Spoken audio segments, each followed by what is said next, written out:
SprintCarUnlimited.com, coming to you from Lincoln Speedway with second place finisher Kyle Moody. You made it interesting. Kind of got up to second there. It didn't take you long. You tracked down Anthony Macri, slid him, and took the lead. That's my most aggressive I've seen you in quite a long time. Yeah, that's what they were just asking me. Some of my own goals for this year, being aggressive in the seat is one of them for sure. So, racing with Anthony Macri, and I knew Danny wasn't in far and toe behind. You just got to stay aggressive. And, with Kirk spinning the wrenches, he's getting me close enough. Week 2, this is how we run. I'm really excited to see how we'll go going forward. Anthony got you back, but the yellow came out.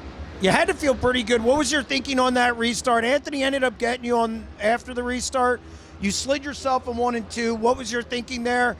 And you just probably felt good to be leading laps at this point. Yeah, it was good to lead laps. I didn't want to see that red because I actually knew he was good in clean air, but I was good in lap traffic. So I knew that I could kind of get to him and work through the lap traffic and put some cars between us. And then obviously the yellow there didn't let that happen. So, I don't know. It's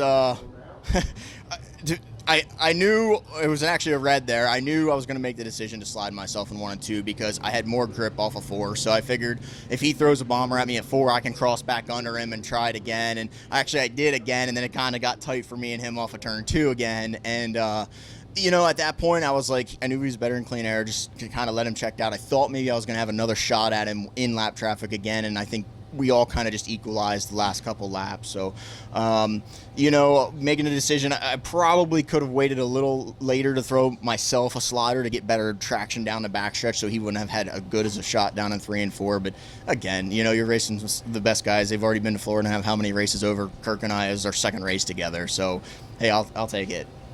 Kirk Dewease on this team this year. You mentioned him. This is your second race together. He's a renowned mechanic in the area. First off, how did you guys get together? And it's got to feel pretty good to get a guy like that on this car. Yeah, no, for sure. I mean, I was really, really attached to Kyle Pruitt when he was here. We had a really good friendship bond, and I was sad to see him go.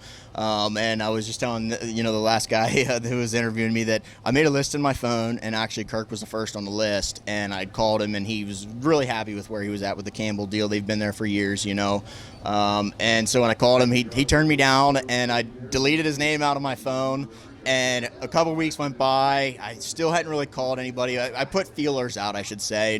Nothing was moved in the race shop. Nobody touched a thing. We were just kind of dragging my feet. The next thing you know, one day Kirk calls me a couple weeks later, and he's like, hey, I think I'm going to come do this deal with you. And I was ecstatic. From that point on, I opened up the shop, and said, here's the keys. Do your thing, man. And you can just tell, fortunately, I have, enough experience now and enough laps around here, and he's got all the experience in the world. It's already been clicking off really well. I know in some of your dark shadow people that you had picked for the year, I wasn't one of them, but I'm hoping that I can change that with me and Kirk. You always bring this up every year.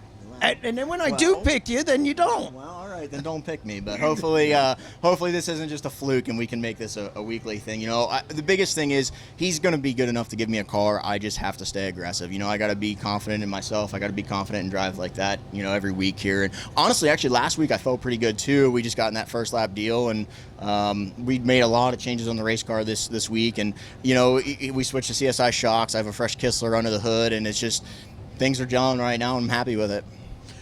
And how important is it to come out early on in a relationship like this, two guys getting together to have this much success early, not just second, but battling with Anthony, passing him passing you, and then you passing him back.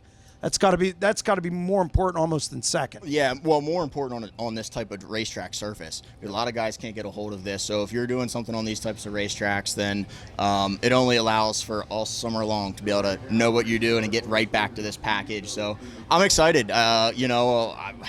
Again, I'm tickled so far with what Kirk's been doing with the race car. Him and I just he does his thing, I do mine, and that's where we're at. Well, I might have to change my dark horses. Don't jinx me yet. Let's go a couple more weeks and then we'll talk. Congratulations on second. Thank you. SprintCarUnlimited.com, coming to you from Lincoln Speedway with second place finisher Kyle Moody.